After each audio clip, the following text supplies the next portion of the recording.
Est-ce que tu aimerais voir les secteurs qui sont en demande dans cette province au Canada? Je vais te les montrer.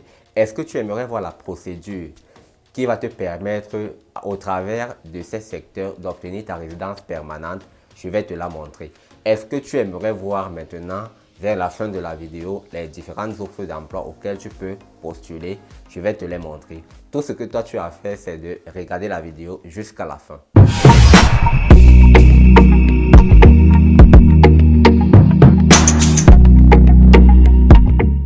Hello la famille, j'espère que vous allez bien. Dans cette nouvelle vidéo, je vais vous parler de la province de l'Ontario.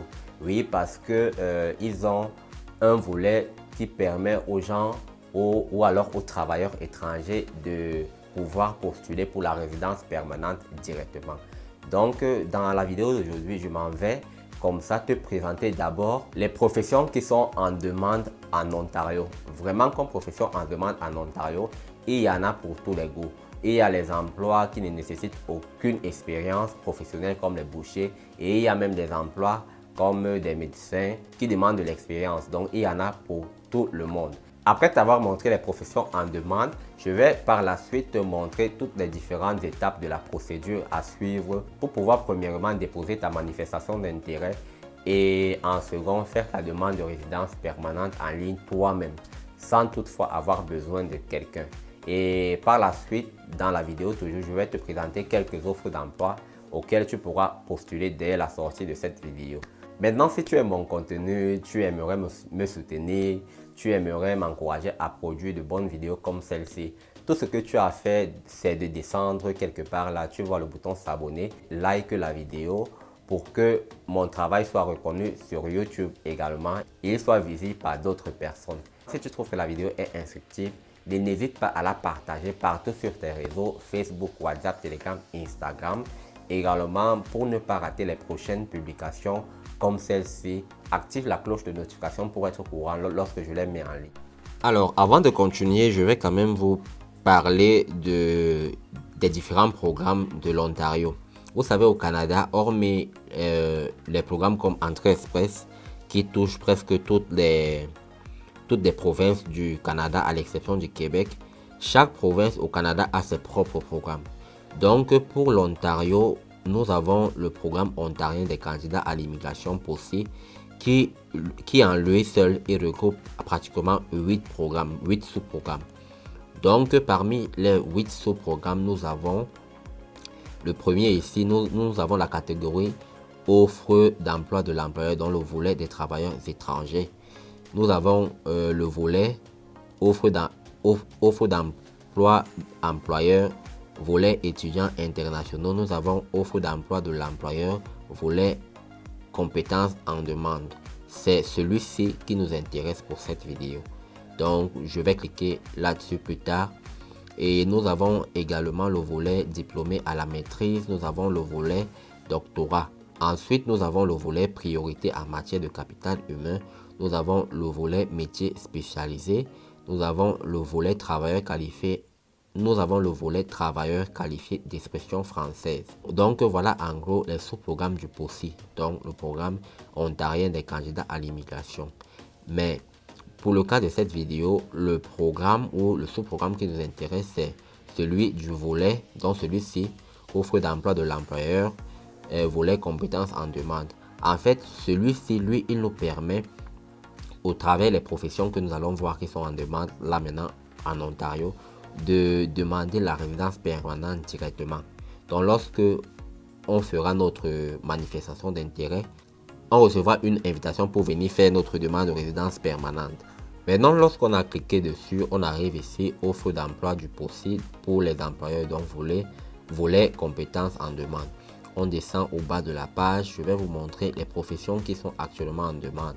Donc, comme vous pouvez le voir, poste admissible, donc poste offert peut-être à n'importe quel endroit en Ontario. Là, c'est les emplois de compétences C ou D. Donc, vous voyez CNP 3413, aide infirmier préposé aux bénéficiaires et préposé aux bénéficiaires. On a CNP 4412, préposé au soutien à domicile et personnel assimilé à l'exclusion des aides ménagères. CNP 74 41 installateurs et réparateurs résidentiels et commerciaux. CNP 75 11 chauffeurs de camions de transport. CNP 75 21 opérateurs d'équipements lourds. CNP 76 11 aides et ouvriers des métiers de la construction. CNP 84 31 ouvriers agricoles généraux. CNP 84 32 travailleurs de pépinière et de serre. CNP 86 11 manœuvres à la récolte. CNP 94 62 bouchers et coupeurs de viande, industriels, préparateurs de volailles et travailleurs assimilés. Et nous avons également les CNP 74 11 opérateurs opératrices de machines traitement des minéraux et des métaux. CNP 74 16 94 16 opérateurs opératrices de machines à travailler les métaux et à forger. CNP 94 17 opérateurs opératrices d'outils d'usinage. CNP 94 18 opérateurs opératrices de machines d'autres produits métalliques. CNP 94 21 opérateurs opératrices de machines d'usine chimique. CNP 94 22 opérateurs opératrices de machines de traitement des matières plastiques. CNP 94 37 opérateurs opératrices de machines à bois. CNP 94 46 opérateurs opératrices de machines à coudre industrielles. CNP 94 61 contrôle de processus et opérateur de machines, transformation des aliments, des boissons et des produits connexes. CNP 95 23 assembleur, fabricant, inspecteur et testeur de produits électroniques. CNP 95 26 monteur et inspecteur en mécanique. CNP 95 36 peintre industriel, enduit et opérateur de procédés de finition des métaux. CNP 95 37 assembleur, finisseur et inspecteur d'autres produits.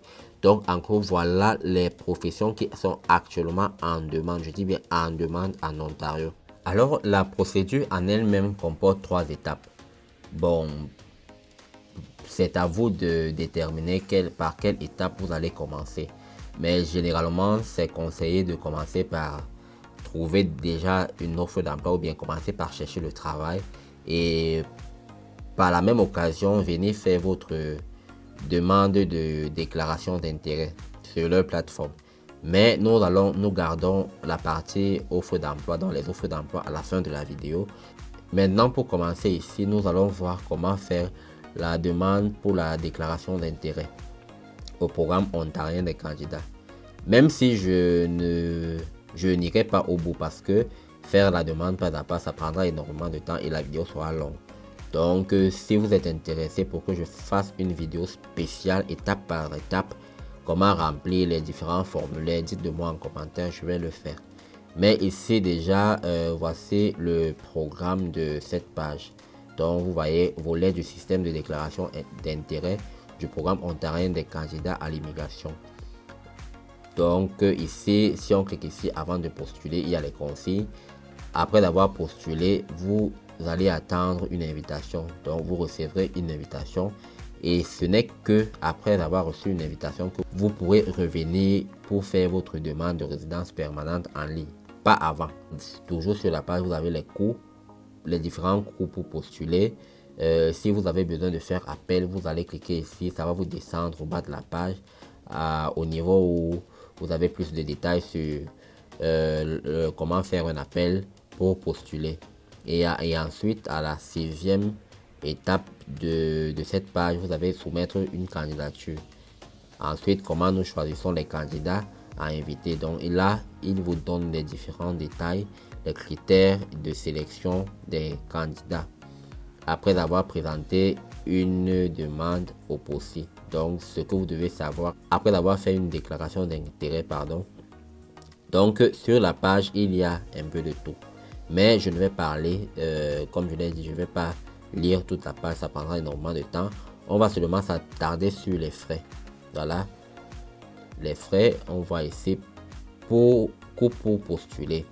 Donc, pour postuler pour les diplômés à la maîtrise, les diplômés au doctorat et l'offre d'emploi pour les employeurs. Donc, quand on parle de l'offre d'emploi pour les employeurs, ça contient les volets étudiants internationaux, le volet emploi en demande et tout ça. Donc, pour cela, les frais de candidature s'élèvent à 1500. Donc, pour le volet ou pour les volets offre d'emploi de l'employeur, travailleurs étrangers et compétences en demande, les frais de demande sont les suivants. Si l'offre d'emploi est à l'extérieur de la région de Grand Toronto, vous allez payer 1500 comme frais de candidature. Mais si l'offre est à l'intérieur de la région de Grand Toronto, donc il faut bien voir là où l'entreprise qui vous aura recruté se retrouve. Donc si c'est à ville de Toronto, si c'est dans la ville de Toronto, si c'est dans la région de Durham, à Alton, à York et Peel, vous paierez comme frais de candidature 2000 $. Si c'est à l'extérieur, vous paierez 1500 $. Donc voilà pour les frais de candidature. Ensuite, et vous les paierez par carte Visa, Visa Débit, Mastercard et Mastercard Débit. Pas de Western Union, pas de MoneyGram. C'est la raison pour laquelle je vous disais l'autre jour que lorsqu'on commence déjà avec l'immigration, il faut avoir l'une de ces cartes, soit Visa, soit Mastercard, pour pouvoir payer vos différents frais en ligne. Bon, là vous avez le remboursement, on parle de remboursement, faire appel à un représentant, soumettre une candidature. Après avoir bien lu le formulaire, si vous avez toutes les informations qu'il faut pour soumettre votre candidature, vous allez arriver ici en bas. Donc ici vous avez comme un guide. On vous dit soumettre une candidature, postuler. Il faut cliquer sur le bouton soumettre qui est en bas. Ensuite vous allez vous connecter. Donc si vous avez déjà un compte, et si vous n'avez pas de compte, vous allez créer un compte pour avoir un mot de passe et pouvoir vous connecter plus tard. Et par la suite, à partir de votre page mes candidatures, cliquez sur le lien du numéro de dossier pour commencer votre candidature. Donc ce n'est pas compliqué, c'est assez simple pour tout le monde. Il y a une série de pages que vous allez remplir. Ça prend quand même du temps pour remplir tout ça, mais on ne va pas aller jusque là. Donc voilà la page pour commencer d'abord avec votre déclaration d'intérêt. Maintenant, quant à la période de validité de votre déclaration d'intérêt, elle va durer 12 mois dans leur bassin, donc 1 an, jusqu'à ce que vous obtenez une invitation à présenter la résidence permanente. Maintenant, pour la résidence permanente, de quoi aurez-vous besoin? Donc, lorsque vous avez maintenant reçu votre invitation à présenter la résidence permanente, vous allez arriver sur cette page. D'accord, ici on vous apprend comment présenter une résidence permanente en Ontario. Si vous êtes un travailleur étranger dans une profession en demande, dans un secteur spécifique comme l'agriculture, la construction, le camionnage ou le travail de soutien personnel. Donc ici, en aperçu, le volet offre d'emploi de l'employeur compétence en demande donne aux travailleurs étrangers ayant une offre d'emploi dans les professions en demande spécifiques telles que l'agriculture, la construction, le camionnage, le travail de soutien personnel et d'autres professions sélectionnées la possibilité de postuler pour vivre et travailler en permanence. Avec votre invitation, vous allez postuler directement pour la résidence permanente une fois. Et on voit un peu l'exigence de l'emploi. En gros, pour l'exigence de l'offre d'emploi, il faut généralement que l'offre d'emploi soit à temps plein et permanent. Donc, vous avez au moins 30 heures de travail par semaine rémunérées et par an, vous avez au moins 1560 heures. Donc, voilà un peu. Et l'offre d'emploi également doit être dans l'une des professions admissibles. Donc, les professions qui sont ici en bas, les professions qu'on a vues au début de la vidéo. En 3, nous sommes toujours au niveau des exigences de l'offre d'emploi. Comme niveau de salaire médian, donc votre travail doit être rémunéré par rapport au salaire moyen. Donc, si vous faites par exemple un job de nounou, par exemple, qui est en moyenne au Canada payé à 15 $, l'emploi dont vous occupez ici pour postuler à la résidence permanente ne doit être supérieur ou égal à 15 $, pas moins. pas 14 $ ou 14,50 quelque chose. Ça doit être supérieur ou égal à 15 $. Et en 4, ils disent le poste est nécessaire de toute urgence pour les affaires de l'employeur. Donc, l'employeur a cherché, il n'a pas trouvé de candidat pour occuper son poste. C'est la raison pour laquelle il fait appel à vous via ce volet. Donc, c'est l'une des conditions et le travail doit être basé aussi en Ontario. Maintenant, exigence du candidat, pardon. Ici, on va seulement voir rapidement les exigences, mais après, je vais vous montrer la liste complète des documents dont vous aurez besoin pour faire votre demande de résidence permanente. En 1, il faudra faire d'abord une manifestation d'intérêt et recevoir une invitation à postuler. En 2, avoir une expérience de travail, donc vous devez avoir au moins 9 mois d'expérience de travail rémunérée et cumulative à temps plein. Ensuite, en 3, vous devez avoir une licence valide et autres autorisations, le cas échéant. Donc ça, c'est pour les médecins et pour les gens qui font dans la conduite, donc les chauffeurs de camions, les chauffeurs poids lourds. Ensuite, les langues. En 4, vous devez avoir passé vos tests linguistiques, dont le français ou l'anglais. Là, vous avez les différents tests. Pour l'anglais, on a le ICE général et non le ICE académique. Ici, vous avez le CELPIB. Et pour les tests de français, vous avez le TCF Canada vous avez le TCF Canada ici et le TF Canada. Maintenant, pour l'éducation, il va falloir faire votre évaluation des diplômes d'études. Donc, il va falloir faire l'équivalence de vos diplômes. Ici, on a les organismes qui sont spécialisés ou bien agréés seulement pour la province de l'Ontario. Donc, il y a 5 organismes là qui font ce travail. Ensuite, il faudra avoir l'intention de vivre en Ontario. Donc, travailler ou avoir un travail en Ontario, en train d'étudier, faire du bénévolat, louer ou posséder un bien.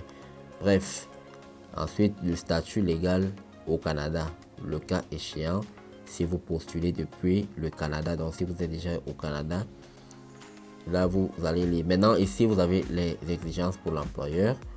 On va descendre tout en bas pour que je vous montre toute la liste. Maintenant, lorsqu'on descend tout au bas de la page, on peut voir que ici, on a la liste de contrôle des documents. Donc, on clique sur ça. On arrive ici. Ici, donc, nous avons l'offre d'emploi de l'employeur, volet des compétences en demande, liste de contrôle du candidat. Donc, ici, nous avons tout ce qu'il faut. Ici, lorsqu'on descend, les déclarations, il y a le formulaire d'attestation doit être rempli, signé, téléchargé. Ensuite, des pièces d'identité, vous avez besoin des photos numériques. Donc, vous avez besoin d'un passeport. Si vous êtes accompagné par des membres, chaque membre de votre famille doit également avoir un passeport. Les documents de statut comme le permis de travail, le permis d'études, le visa de résidence temporaire ou tout autre document d'immigration. Ensuite, vous avez les documents de l'employeur. Qu'est-ce que l'employeur doit fournir? Document d'offre d'emploi, une lettre d'offre d'emploi. Donc, voilà les informations que la lettre doit contenir. Ensuite, l'emploi actuel. Si vous travaillez actuellement pour l'employeur dans le même poste que votre offre d'emploi, joignez des copies de vos 2 derniers bulletins de paye. Ensuite, en 3, la convention collective. Si le salaire de votre poste ne répond pas à l'exigence salariale médiane, mais ne respecte pas les exigences salariales décrites dans votre convention collective, incluez une copie de la section applicable de votre convention collective qui décrit les salaires. Donc là, c'est dans le cas où vous postulez pour une offre d'emploi qui doit, par exemple, être payée 15 $, mais l'employeur, lui, il est en train de vous proposer 14 ou 13 $. Ensuite, des licences ou autorisations, je l'ai dit, pour les gens qui exercent des métiers comme des chauffeurs ou des médecins qui ont besoin de licence ou bien d'autorisation d'exercer ces métiers au Canada. Ensuite, l'évaluation de l'impact sur le marché du travail, ça vous connaissez déjà. Vous aurez également besoin de ça. Documents d'historique du travail, donc les lettres de référence de vos anciens patrons qui justifient également votre expérience de travail. Il y a plus de détails ici. Ensuite, le contrat de travail ou les contrats de travail, la preuve d'indemnisation. Ensuite, les relevés de compte de l'Agence du revenu au Canada. Bon, ça c'est pour les gens qui résident déjà au Canada et qui ont déjà travaillé là-bas. Ensuite, 5 professions réglementées. Et vous cliquez ici pour voir si vous avez exercé une profession réglementée. Travail indépendant, si vous êtes ou avez été travailleur autonome, que vous utilisez cette expérience pour satisfaire au minimum de 9 mois. Donc là, c'est pour les gens qui ont les entrepreneurs qui veulent profiter de, ou alors ils ont eu une offre d'emploi et ils veulent profiter de leur expérience en tant que auto-employeur pour justifier les 9 mois d'expérience. Donc, et autres documents liés au travail, c'est facultatif. Documents d'éducation, dans vos diplômes, les résultats de tests de langue. Ensuite, quoi, le CV, il faut également rédiger un CV. Document d'intention de résider en Ontario, donc l'emploi actuel ou bien l'emploi qu'on vous a proposé. Si vous prévoyez faire des études là-bas, ou vous prévoyez intégrer une organisation ou bien un organisme de bénévolat. Voilà, là vous avez tout. Documents sur les facteurs de notation de l'expression d'intérêt. Bon, ici maintenant, ici c'est pour comprendre comment est-ce que votre manifestation d'intérêt est notée. Donc on tient compte de l'expérience de travail, la durée, et du salaire, le niveau de compétence, l'expérience de travail au Canada si vous en avez, l'historique des gains aussi si vous avez travaillé au Canada, la localisation de l'offre d'emploi, donc la lettre d'offre d'emploi avec le lieu d'emploi clairement indiqué. Donc voilà les amis, la liste complète de tous les documents dont vous aurez besoin pour faire votre demande de résidence permanente. Alors en bonus, j'ai fait une petite sélection des offres d'emploi dans la province de l'Ontario qui vont vous permettre dont vous pouvez vous pouvez directement postuler et espérer maintenant décrocher un contrat de travail pour pouvoir profiter de la procédure que j'ai expliquée. Donc ce sont des emplois qui sont parmi les emplois les plus recherchés en Ontario. Là vous voyez les filtres offres d'emploi près de Ontario. Bref, j'ai fait la sélection en Ontario même. C'est pour les candidats internationaux, les travailleurs étrangers temporaires, donc les employeurs qui ont déjà fait ou les employeurs dont l'étude d'impact sur le marché du travail est en cours. Donc il y a là 83 résultats. Vous voyez les camionneurs en Ontario, 26 $ de l'heure, aide calorifugeur, poseur, poseuse de blocs de béton, conducteur, conductrice de camion, charpentier, charpentière, charpentier, pédiatre, technicien à l'entretien, à la réparation d'appareils ménagers, préposé aux carrosseries d'automobiles, mécanicien, couvreur, couvreuse, camionneur, technicien en débosselage, aide en construction, soudeur, superviseur, chauffeur, opérateur, opératrice de machine à bois, finisseur, finisseuse, ébéniste, conducteur, conductrice, réparateur de véhicules automobiles, technologue en radiologie, charpentier. Vous affichez plus de résultats. Bref, vous voyez qu'il y en a un peu de tout. Ici, les contremaîtres à l'usinage, les monteurs, ajusteurs. Bref, les journaliers à la construction aussi, les surveillants à la finition. Il y en a un peu de tout. Un peu de tout vraiment les amis. Ce sont les emplois qui sont recherchés en Ontario. Donc vous pouvez directement venir sur la page et chercher votre emploi. Alors les copains, merci d'avoir regardé la vidéo jusqu'à la fin. J'espère qu'elle vous aura plu. N'hésitez pas de vous abonner à la chaîne YouTube d'Info Immigration, de liker la vidéo, de la partager massivement partout sur les réseaux, Facebook, Instagram, WhatsApp, Telegram, partout sur les réseaux, d'activer la cloche de notification pour être au courant lorsque je mets une nouvelle vidéo en ligne. Sur ce, on se quitte et on se dit à la prochaine vidéo. Bye!